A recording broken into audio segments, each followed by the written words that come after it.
Hi guys, welcome to T-Files TV. We are back again with the latest gossip nyaya dziri kupisa dziri kutenderera pa social media. Platinum Prince Ndururwane zviri kunzi abatwa ku South Africa achizama kuba mota.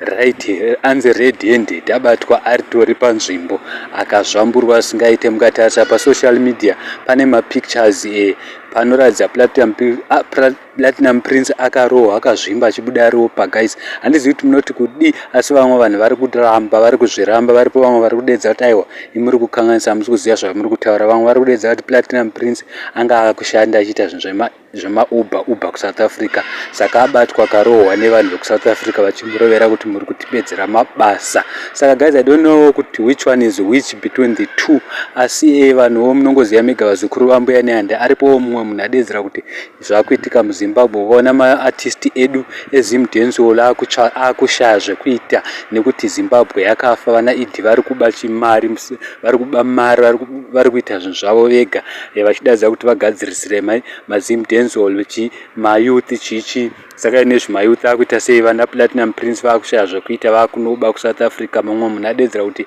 vamwe vanhu it's either uri kuita zvepolitiki kana kuti uri kuba. Zimbabwe is very hard kana pasina zvauri kuita, kana usina income iri kuya. So guys, I don't know what you think, but please don't forget to subscribe our channel and like our videos kuti kuti mavideo edu aende kure. Please like our videos and musajambe ma-AIDS guys, tokutendera zvikuru nezvamunotiitira. Saka ndonyaya yanga tauya nayo guys, zviri kunzi Platinum Prince abatwa akarohwa zvisingaite ku South Africa, asi pane mastori maviri akasiyana siyana. Vamwe vanhu vari kuti abatwa red handed achizama kuba truck, vamwe vanhu vari kuti abatwa nekuti anodriver Uber, saka azvamburwa zvisingaite nevanhu veku South Africa because vari kudedzera kuti kutibira mabasa because nezvanga kugara ku South Africa. Thank you so much guys, don't forget to subscribe.